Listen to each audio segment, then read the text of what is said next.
Salut à tous et bienvenue dans ma superbe cuisine équipée. On est encore en travaux, la cuisine devrait arriver d'ici 1 mois et demi. Je me suis dit qu'on pouvait quand même essayer de préparer des bons petits plats, tous ensemble. Allez, c'est parti!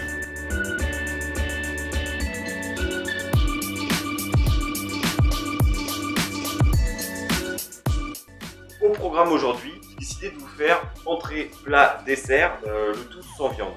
Alors moi de base je mange de la viande régulièrement, mais dans le monde dans lequel on est aujourd'hui, il faut être plus responsable au niveau de la consommation de viande. Et en même temps je voulais vous montrer que finalement faire un repas sans viande, c'est pas forcément se priver. Donc aujourd'hui je vais vous montrer tout ça. Au menu, qu'est-ce qu'on va avoir?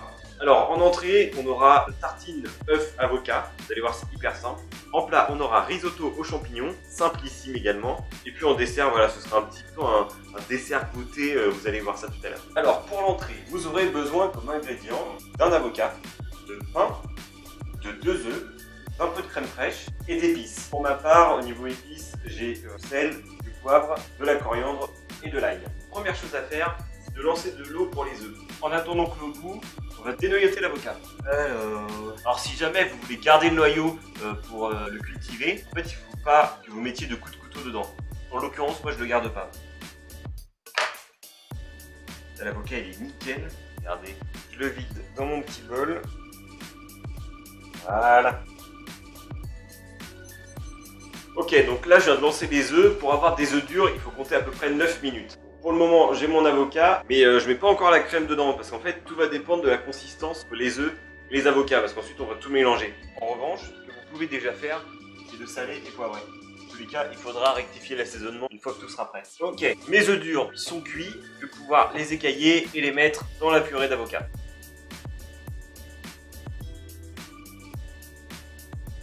Donc là, on prend une fourchette et ensuite on les écrase.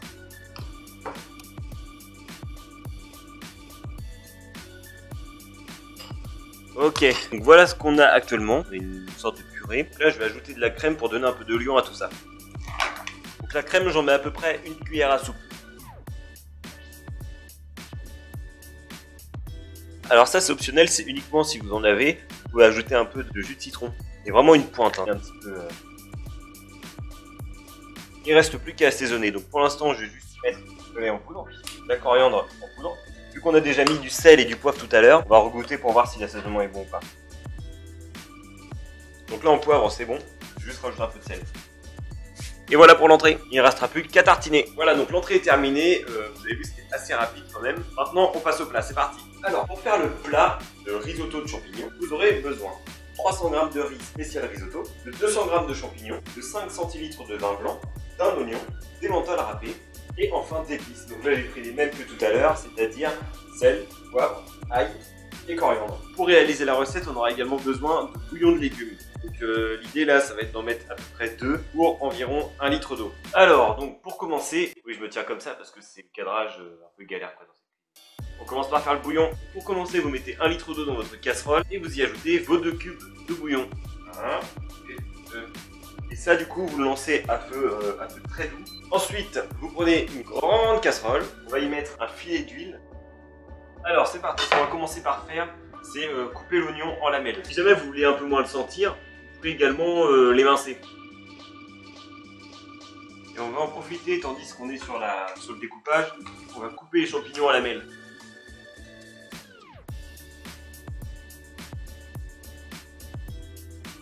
Hop, je vais déjà lancer ce que j'ai là. Donc là, vous pouvez tout mettre en même temps. Oignons, champignons. Voilà, donc là, comme vous voyez, c'est parti. L'idée, ça va être de les faire un peu griller, quoi. Là, je crois qu'on commence à être pas mal. On remue un peu le bouillon aussi. Et donc ensuite, on ajoute le riz. Donc là, on est toujours à feu fort, hein. Pour l'instant, on laisse vraiment le riz devenir translucide. Et une fois qu'il va devenir un peu translucide, on va déglacer au vin blanc. Donc là, ça y est, ça commence à être sympa. On va ajouter le vin blanc. Et ensuite, on va commencer à ajouter le bouillon au fur et à mesure. Donc là, c'est parti. Je vais le mettre à un feu un peu moins fort. Et on va commencer à ajouter les louches de bouillon. Et là, on remue. Voilà, donc maintenant qu'on s'entend un peu plus, si jamais vous ne voulez pas mettre de vin blanc, vous pouvez très bien mettre n'importe quoi à la place. Vous pouvez mettre de l'eau, vous pouvez même juste déglacer au bouillon, ça ira très bien aussi. Une fois que vous avez mis votre louche, vous remuez et vous attendez que le riz boive le bouillon. Une fois que le riz aura bu le bouillon, vous rajoutez une louche, vous remuez et vous faites ça jusqu'à ce que le riz soit cuit. Ne soyez pas étonné si c'est un peu long, ça va durer à peu près entre 20 et 30 minutes.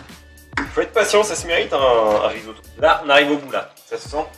On va goûter juste et après on va assaisonner. Alors assaisonnement du coup, j'ai un oublié avant, non, on va mettre de la coriandre. Là j'ai de l'ail en poudre. Et bien sûr du sel. Alors on éteint tout. Hop, et là ce qu'on va faire, donc j'ai pas forcément de grammage à vous donner. On va juste parsemer comme ça, des montées à râper sur le dessus. Ok, on a fait l'entrée, on a fait le plat, et maintenant on va passer au dessert. Alors pour le dessert, donc c'est pas vraiment une recette de dessert, mais c'est plutôt une idée de dessert. C'est une recette qui va très bien marcher pour le petit déjeuner, pour le goûter, pour la collation, ou en dessert tout simplement après un repas. Pour commencer, je vais prendre un fruit. Donc là, moi j'ai choisi une banane. Donc cette banane, je vais la couper en morceaux et la mettre dans mon bol. Voilà. Donc l'idée en fait, c'est de mettre une source de fruits, donc vous pouvez très bien mettre une pomme, une poire. Ensuite vous mettez un laitage, donc moi j'ai mis un fromage blanc vanille. Ensuite, moi je rajoute un peu de flocons d'avoine. Et puis pour un petit côté sucré, j'ai rajouté une petite touche de miel. Voilà pour mon dessert. Voilà donc pour cette vidéo recette, je vous quitte avant qu'il fasse complètement nuit chez moi. En tout cas j'espère vraiment que ça vous aura plu. Si vous voulez encore plus de recettes, n'hésitez pas à me rejoindre sur ma page Facebook. N'hésitez pas à partager, petit pouce bleu ça fait toujours plaisir. Merci d'avoir regardé, ciao!